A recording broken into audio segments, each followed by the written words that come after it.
예, 오늘 말씀의 제목 따라해 보실까요? 거룩의 옷을 입으라. 거룩의 옷을 입으라. 어떤 한 여성이 난생 처음으로 기차를 타게 되었다고 합니다.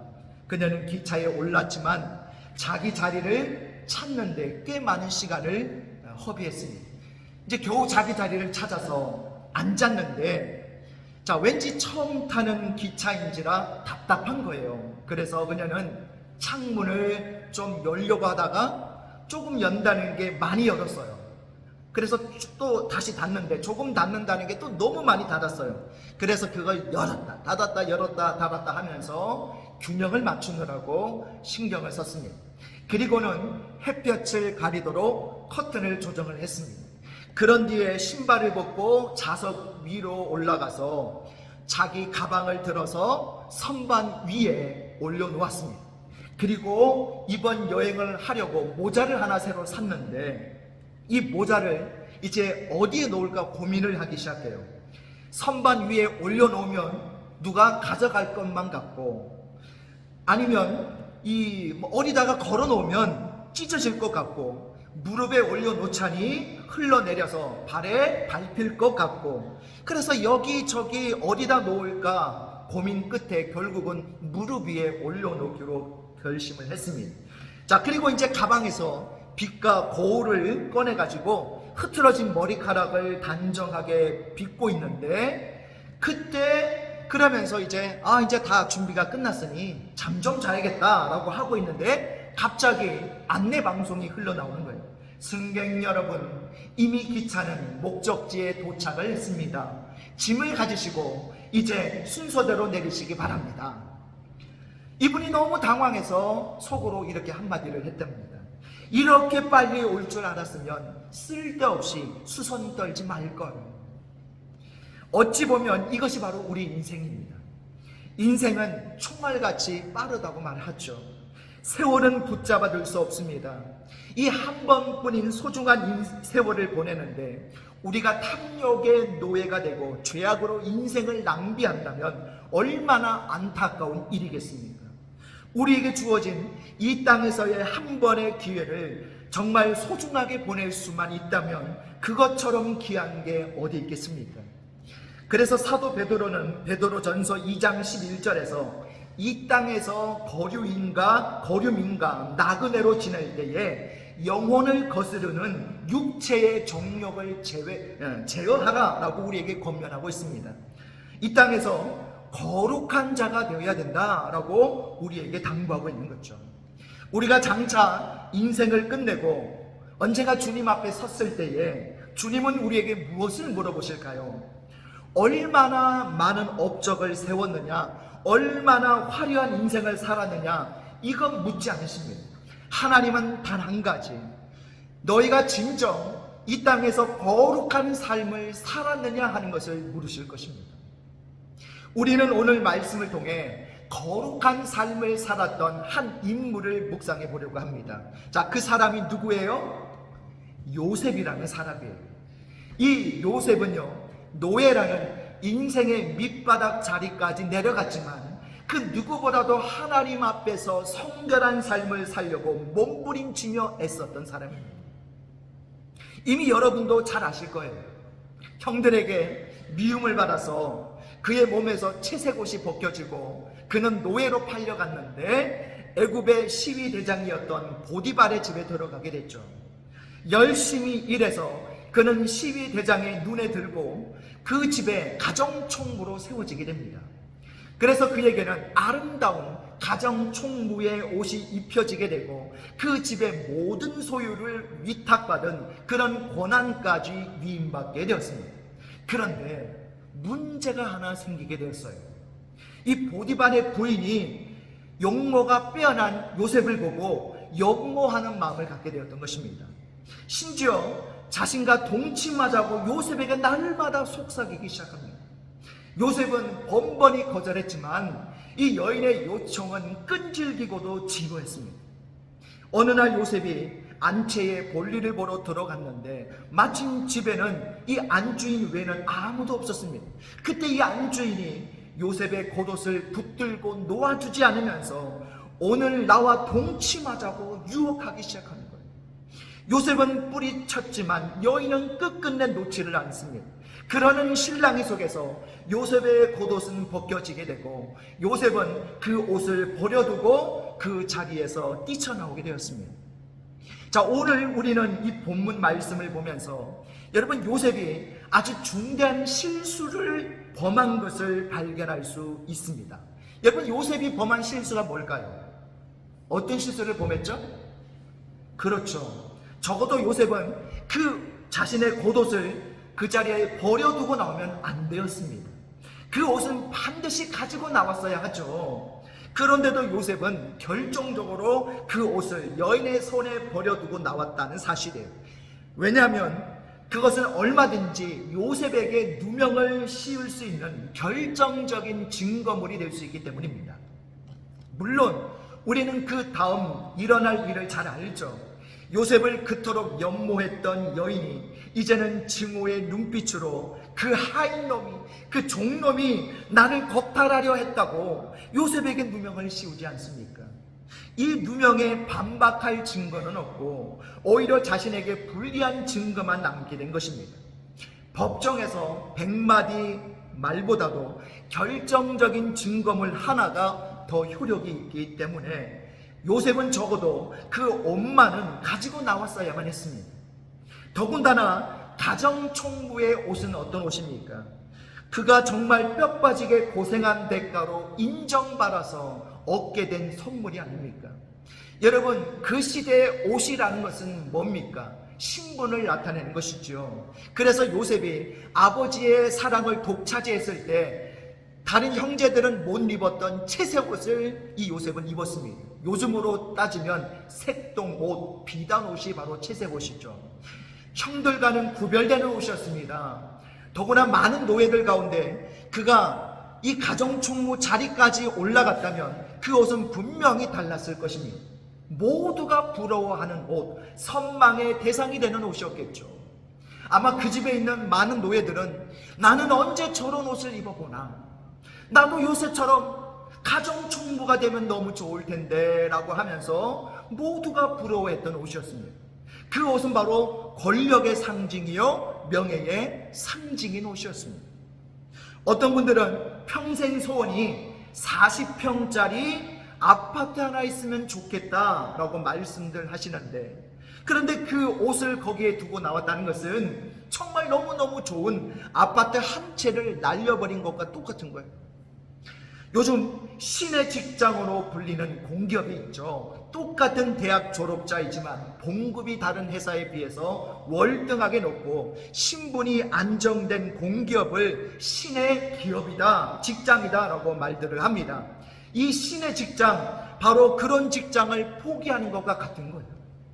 인간적으로 봤을 때 정말 어리석은 일이 아닙니까? 여러분, 그런데 오늘 요셉으로 하여금 이 좋은 가정총무의 옷을 포기하게 하신 분이 누구실까요? 누구십니까? 여호와 하나님이신 줄로 믿습니다. 거룩하신 하나님께서는 요셉이 이 유혹받는 자리, 이 범죄에 빠질 수 있는 자리에서 얼른 나오기를 원하셨다는 거예요. 그러기 위해서 요셉은 자신을 붙들고 놓아주지 않는 여인의 손을 피하기 위해서 겉옷을 벗어 던지고 나올 수밖에 없었습니다. 그렇게 해서라도 그런 범죄의 자리를 피해야만 했기 때문입니다. 물론 요셉은 잘못한 것이 없습니다. 당당히 맞설 수 있습니다. 자기의 입장을 항변할 수 있습니다. 그러나 요셉은 일단 옷을 벗어 던지고 그 자리를 피했다는 사실입니다. 하나님께서 그렇게 요셉을 그 자리에서 밀어내 주신 거예요. 하나님이 요셉의 마음속에, 야 요셉아, 가정총무의 옷을 빨리 포기하고 당장 그 자리에서 나와, 거기 너무 위험한 자리야 라고 하신 거예요. 만약에 요셉이 그 여인과 겉옷을 붙들고 실랑이를 벌이고 있었다면 아무리 믿음 좋은 요셉일지라도 마지막에는 무너졌을지도 모릅니다. 그런데 요셉은 지혜롭게도 뒤도 돌아보지도 않고 겉옷을 버려두고 도망 나왔던 것이죠. 아마 보디발의 부인은 그날은 단단히 마음을 먹었던 것 같아요. 요셉 이놈, 오늘만은 내가 너를 절대 그냥 보내지 않을 거야. 너를 반드시 내 사람으로 만들 거야. 헝. 여러분, 딱 그런 느낌이 들지 않습니까? 아주 작당을 했죠. 그래서 그 여인은 철저하게 사전 준비까지 하는데요, 자기 가족이나 자기 종들을 다 집에서 내보냈고 그 집에는 오직 요셉과 자기만, 오직 둘만 있도록 모든 준비를 다 해놨죠. 얼마든지 아무도 모르는 사이에 은밀한 쾌락을 즐길 수 있는 그런 시간이었지만 요셉은 하나님이 보고 계신다는 믿음으로 과감하게 그 자리를 떨치고 옷을 벗어둔 채로 나오게 되었던 것입니다. 자, 그 일을 하게 하신 분이 누구시라고요? 하나님이십니다. 하나님이 요셉의 거룩함을, 순결함을 지켜주시기 위해서 요셉을 그곳에서 등 떠밀어서 밀어내신 거예요. 이것이 바로 하나님의 은혜인 줄 믿습니다. 자, 지금도 수많은 사람들이 그와 같은 자리에서 유혹받고 있습니다. 그러면서 그 유혹 앞에서 수많은 사람들이 주저하고 있어요. 만약 여러분이 요셉이었다면 어떻게 하셨겠습니까? 당연히 저도 요셉처럼 그 자리에서 저도 도망 나왔을 것 같아요. 아니면 혹시 이런 분 있지 않습니까? 여인이 내 옷을 붙잡고 있으니 어쩌겠어요. 그냥 적당히 타협해야지요. 여러분, 혹시 그런 분 계시지 않습니까? 하나님은 요셉이 그 거룩함을 지키기 위해서라면 가장 귀한 가정 총무의 옷일지라도 당장 벗어버리기를 원하시는 거예요. 그리고 요셉 또한 하나님의 그러한 영적 사인을 정확하게 캐치해내고 행동으로 옮기고 있습니다. 예수님은 우리 믿는 자들이 비둘기같이 순결한 자가 되어야 된다고 말씀하셨습니다. 특별히 마태복음 5장에 나오는 산상수훈 말씀에서 예수님이 뭐라고 말씀하십니까? 우리 같이 한번 찾아볼까요? 마태복음 5장 29절 30절 두 절 같이 했습니다. 시작. 만일 내 오른눈이 너로 실족하게 하거든 베어내버리라. 내 백체 중 하나가 없어지고 온몸이 지옥에 던져지지 않는 것이 유익하며, 또한 만일 내 오른손이 너로 실족하게 하거든 찍어내버리라. 내 백체 중 하나가 없어지고 온몸이 지옥에 던져지지 않는 것이 유익하니라. 아멘. 여러분, 무서운 말씀이 아닙니까? 여러분, 가끔 목사들도 윤리 도덕적인 문제나 또는 범죄로 뉴스에 나오기도 하는데, 여러분, 그런 뉴스를 볼 때마다 여러분 무슨 생각을 하십니까? 목회자는 목회자니까 더 엄격하게 적용해야 되고, 나는 평신도니까, 심지어 나는 아직 세례도 받지 않았으니까 나는 예외라고 생각하십니까? 하나님은 오늘도 당신의 자녀들을 불꽃 같은 눈으로 보고 계십니다. 하나님은 우리의 신앙의 연수나 직분이나 타이틀로 평가하지 않습니다. 우리가 얼마나 하나님 앞에서 성결한 삶을 살았느냐, 충성된 사람인가, 하나님은 그것을 보고 계십니다. 오늘 주님께서 우리에게 거룩한 삶을 요청하고 계십니다. 여러분, 거룩이 무엇일까요? 내게 있어서 아무리 중요한 것이라도 죄악의 자리에 나를 빠져들게 만드는 것이라면 그곳을 떠나는 것이 거룩이에요. 비록 죄 지은 것이 없어도 도망치듯이 그 자리를 피하는 것이 거룩입니다. 거룩은 내가 입었던 어떤 소중한 옷이라도 미련 없이 벗어버리고 새 옷을 준비하라는 하나님의 영적 사인이 거룩이에요. 비록 그것이 평생을 꿈꿔왔던 목표와 성공의 옷일지라도 하나님이 노라고 하시면 미련 없이 벗어버리는 것이 바로 거룩입니다. 허영의 옷도 벗어버리고 교만의 옷도 벗어버리고 탐욕의 옷도 벗어버리라고 하나님은 말씀하고 계십니다. 오늘 우리도 마찬가지입니다. 우리가 거룩을 옷 입기 위해서 내가 벗어버려야 할 더러운 옷이 있지 않습니까? 우리는 과연 어떤 옷을 벗어버려야 할까요? 하나님 앞에 요셉이 거룩함을 지키기 위해서 가정 총무의 그 귀한 옷을 포기하고 그 자리를 떠날 때에 하나님은 너무너무 기뻐하시고 요셉에게 은혜를 베푸십니다. 하나님께서는 요셉에게서 가정 총무의 옷을 벗겨버리셨지만 더 좋은 옷을 준비하고 계신 줄 믿습니다. 여러분, 더 좋은 옷이 무슨 옷일까요? 바로 애굽의 총리의 옷을 준비하고 계신 줄 믿습니다. 우리가 죄악의 옷을 벗어버릴 때에 가장 소중한 것이라도 정결함을 위해서, 거룩함을 위해서 벗어버렸다면 하나님이 요셉을 위해서 애굽의 총리의 옷을 준비하고 계셨던 것처럼 저와 여러분에게도 더 유익하고 영광된 옷을 준비해 주실 줄 믿습니다. 여러분, 우리에게서 이 죄악의 옷을 벗기기 위해서 예수님이 이 땅에 오셨지 않아요. 로마 병정들은 예수님의 그 옷을 벗겨버리고 그에게 붉은 옷 홍포를 입혔습니다. 그리고 예수님의 머리에는 가시 면류관을 씌웠습니다. 그의 손에 왕들이 쓰는 호를 대신하여 갈대를 장난스럽게 쥐어주었습니다. 그리고 그를 조롱하면서 침을 뱉고 채찍질했습니다. 예수님께서는 우리의 죄악의 옷을 벗기기 위해서 자신이 친히 벌거숭이가 되셨습니다. 여러분, 예수님이 십자가에 달리신 그림이나 영상을 보면 어떻습니까? 하체가 이렇게 수건 같은 곳으로 가려져 있죠. 그러나 많은 성경학자들은요, 예수님은 하체에 아무것도 걸치고 있지 않았다라고 이야기를 합니다. 예수님은 그냥 벗겨진 채로 모든 수치를 당하셨습니다. 이유가 뭡니까? 저와 여러분에게서 이 부끄러운 죄악의 옷을 벗겨주시기 위해서 예수님께서 대신해서 그 수치를 당하신 거예요. 그런데도 그 모든 수치를 당하시면서까지 우리의 죄악의 옷을 벗겨주신 주님의 은혜를 망각하고 다시 그 부끄러운 옷을 우리가 주워 입는다면 우리는 예수님의 은혜를 헛되게 하는 것입니다. 우리 에베소서 4장 22절에서 24절까지 우리 세 절 말씀 같이 했습니다. 시작.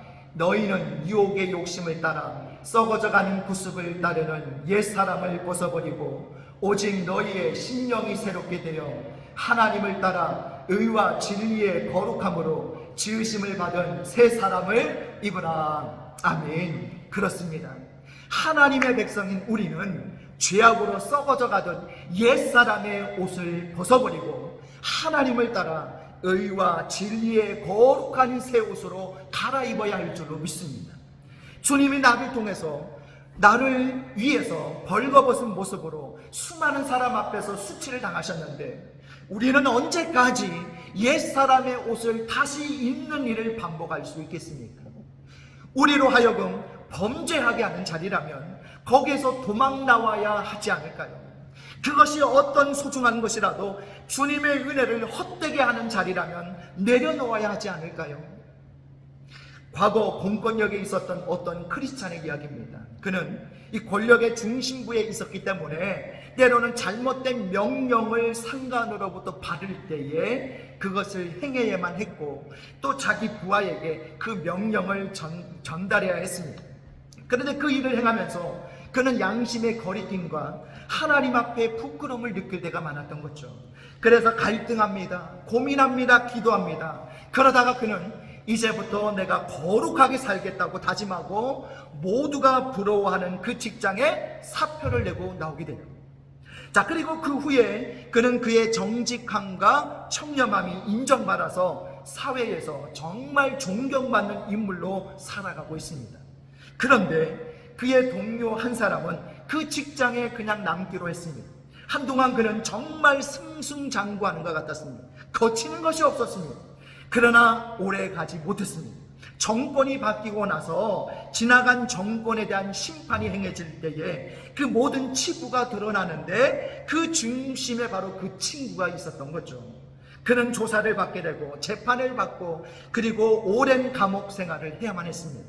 그는 거룩하지 못했기 때문에 양심의 법을 어겼기 때문에 불명예스러운 인생으로 삶을 마감할 수밖에 없었습니다. 여러분, 오늘 이 시대에도 하나님의 법이 아닐지라도 수많은 공직자들이 국회 청문회 문턱에서 부끄러움을 당하는 경우를 볼 수 있지 않습니까? 여러 인사 후보자들이 위장 전입은 기본이고 병력 미필 그것부터 시작해서 크고 작은 문제들이 다 드러나지 않습니까? 물론 드러난 것보다 드러나지 않은 것들이 훨씬 많겠죠. 왜 그럴까요? 우리가 그만큼 정직하지 못했고 거룩하지 못했기 때문입니다. 오늘 하나님은 우리가 정직한 삶과 거룩한 삶을 살기를 원하십니다. 오래전 있었던 사건 중에 전직 해군 참모 총장을 지냈던 분이 파렴치한 방산 비리에 연루가 되어서 수갑을 차는 모습을 뉴스로 본 적이 있습니다. 적어도 해군 참모 총장이라면 해군의 가장 우두머리에 서 있는 분으로서 나라를 위해서 헌신해야 하는 사람인데 몇 억 받아 먹겠다고 엉터리 무기를 인가해 주어서 국방력에 큰 구멍을 낸다면 나라는 누가 지킵니까? 참모 총장이 뒷돈 받아먹고 그 말도 안 되는 무기를 전선에 놓는다면 우리가 어떻게 전쟁에 이길 수 있습니까? 말도 안 되는 거 아닙니까? 우리 사회가 썩어가고 있고 우리 사회가 정의를 잃어가기 때문에 오는 결과가 아닐까요? 오늘도 수많은 사람들이 세상의 죄의 유혹 가운데 노출되어 있다는 사실을 잊지 말아야 됩니다. 로날드 댄이라는 어떤 경건한 크리스찬이 길을 걸어가고 있었는데 어떤 이상한 광경을 보게 되었어요. 수많은 돼지떼들이 한 사람을 종종 따라가고 있는 겁니다. 아니 어떻게 저럴 수 있나 싶어서 너무 신기해서 뒤따라가 봤더니 그랬더니 그 사람을 따라서 돼지들이 도살장으로 다 몰려 들어가는 거예요. 그리고 얼마 후에 다 죽어서 고기가 되어서 차에 실려서 다시 나오더라는 거예요. 너무 신기해가지고 그 사람을 만나서 물어보았습니다. 선생님, 제가 신기한 것을 보았는데요. 아니 어떻게 돼지떼들이 당신만 그렇게 쫓아다닙니까? 그랬더니 그 사람이 자세히 보지 못하셨군요. 제 한 손에는 콩을 든 바구니가 있었는데요. 돼지들이 좋아하는 콩을 길거리에 뿌리니까 그 콩을 주워 먹느라고 정신없이 저만 따라옵니다. 그러다가 모두 도살장에 끌려와 고기가 되는 것이죠. 이 이야기를 듣는 순간 로날드 댄은요 소름이 끼쳤다고 합니다. 이 무지한 돼지들이 죽음의 자리로 가는 줄도 모르고 그 고작 콩 몇 개 얻어 먹겠다고 도살장으로 자발적으로 스스로 달려가고 있더라는 거죠. 하물며 이 땅에 많은 사람들이 지옥으로 가는 줄도 모르고 마귀가 던져주는 콩 몇 개 주워 먹느라고 자발적으로 지옥으로 달려가고 있는 모습을 상상하게 되더라는 거예요. 얼마나 안타깝습니까? 혹시 여러분 콩을 보고 정신없이 달려가는 분들이 여러분 주위에 계신다면 얼른 정신 차리라고 권면하시기 바랍니다. 그것이 정욕의 콩이든 죄악의 콩이든 물질의 콩이든 돌아서십시오. 돌아서지 않으면 도살장에 끌려가는 돼지처럼 비참한 인생이 되는 것입니다. 여러분, 이 시대의 하나님은 경건한 그리스도인들을 찾고 계십니다. 우리가 죄의 자리에 있다면 과감하게 그 자리를 피해야 하고 도망쳐야 할 것입니다. 그 더러운 죄의 옷을 던져버려야 합니다. 우리가 물어야 할 질문은 나는 진정 예수님 앞에 순결한 신부로 준비되어 있는가라는 질문입니다. 예수님은 다시 오실 우리의 신랑 되십니다. 신랑을 맞이하는 신부인 우리는 적어도 깨끗하고 거룩한 모습으로 신랑 되신 예수님을 맞이해야 되지 않을까요? 오늘 이 시대 많은 그리스도인들이 몸은 하나님 앞에 와 있는 것 같으나 마음으로는 하나님을 떠나 있는 사람들이 너무나도 많습니다. 교회에서는 거룩한 그리스도인으로 예배를 드리지만 막상 세상에 나가서는 비그리스도인들보다 더 다투고 더 가증스러운 그런 악을 드러내는 혹시 그런 이중적인 모습이 여러분과 저에게는 없습니까? 우리의 마음 중심을 깨뜨려 보시는 하나님 앞에서 우리의 중심을 숨길 수 있겠습니까? 이제는 자신의 가면을 벗어던지고 하나님 앞에서 뼛속까지 의롭고 정결한 자로 우뚝 서시기를 바랍니다. 우리는 이 시대의 죄와 싸워야 됩니다. 피 흘리기까지 싸워야 됩니다. 그것이 하나님의 자녀로 살아가는 방법이에요. 세상 사람들은 정직하면 손해본다, 적당히 거짓말도 하고 남들 속이면서 뒷돈도 받아 먹고 살아야 사람이 살지 어떻게 정직하게만 살 수 있느냐? 맑은 물에는 뭐가 꼬이지 않는다고요? 고기가 꼬이지 않는다라고 이야기를 하죠. 그러나 그렇지 않습니다. 김영길 총장이 쓴 글 중에 한동대를 졸업한 김용범 청년의 이야기가 있는데요. 그는 우리나라 유명한 모 기업, 대기업에 입사 시험을 치렀는데 당당히 합격을 했습니다. 수백 명의 합격자가 이제 한 곳에 모여서 이제 어느 부서로 발령을 받을지 또 한 번의 시험을 치르게 되었는데, 시험지를 받아봤는데 문제가 너무 어려워가지고 한 글자도 쓸 수가 없더래요. 그래서 이 김용범 씨는 그냥 백지로 제출을 하고 퇴장해 버렸습니다. 며칠 후에 이제 배속 부서가 공시가 되어졌는데 모든 사람들의 예상을 뒤엎고 백지를 낸 이 김용범이라는 청년이 모든 사람들이 선망하는 가장 그 회사에서 가장 가고 싶어하는 부서로 발령이 난 거예요. 이걸 어떻게 설명할 수 있을까요? 어느 날 상사가 이 김용범 씨에게 물었습니다. 여보게, 자네 말이야, 아무리 시험 문제가 어려워도 그렇지 어떻게 한 글자도 안 쓰고 백지를 낼 수가 있나? 예, 너무 문제가 어려워서 제가 도저히 쓸 수가 없었습니다. 그때 상사가 말을 합니다. 그렇지, 그 문제는 자네들이 풀 수 있는 수준의 문제가 아니야. 사실은 자네들이 그 어려운 문제를 안고 어떻게 행동하는지를 우리는 보기를 원했네. 문제를 풀라고 그 문제를 낸 게 아니라 자네들의 반응을 살피려고 그 문제를 낸 거네. 그런데 자네는 그 수백 명의 신입사원들 중에 유일하게 누구보다도 솔직하고 정직했네. 그래서 가장 최고의 부서에 자네를 배속하기로 우리는 결정했다네. 이렇게 이야기를 하는 거예요. 어떻습니까? 여러분, 거짓말하고 남을 속이는 것이 결국 잘 되는 길일까요? 그렇지 않습니다. 하나님이 살아계시고 아직도 이 땅에 정의가 살아있습니다. 사람들은 정직한 사람을 가까이 하고 싶어합니다.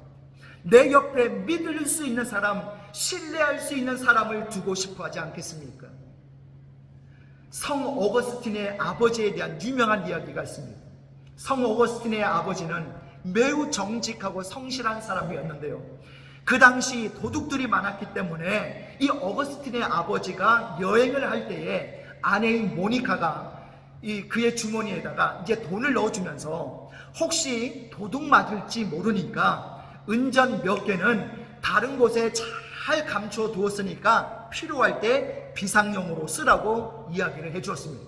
그리고 정말 길을 가다가 도둑을 만나가지고 돈을 다 털린 거예요. 그리고 이제 빈털터리가 되어서 가다 보니까 뭐가 생각이 나요? 자기 옷 속에 아내가 은전 몇 개를 숨겨준 게 생각이 난 거죠. 그는 그것마저 양심에 걸려서 다시 되돌아갑니다. 그리고 도둑에게 찾아가서 내가 아까는 거짓말을 했다고, 주머니에 있는 돈이 다라고 했는데 사실은 아내가 여기에 넣어둔 걸 내가 미처 몰랐다고, 이것까지 가져가라고 그래야 하는 거예요. 여러분, 도둑이 얼마나 황당했겠습니까? 껄껄 웃으면서 내 평생에 이런 사람은 처음 봤다면서 처음에 뺏어갔던 돈까지 다시 돌려주더라는 거예요. 여러분, 우리의 양심이 깨끗할 수 있다면, 하나님 앞에 거룩하게 설 수 있다면, 하나님이 요셉의 가정총무의 옷은 벗게 하셨지만 그에게 총리의 옷을 준비하신 것처럼 여러분의 인생도 준비해 주실 줄 믿습니다. 오늘 요셉처럼 거룩의 옷을 입고 살아가는 저와 여러분 되시기를 주님의 이름으로 축복합니다.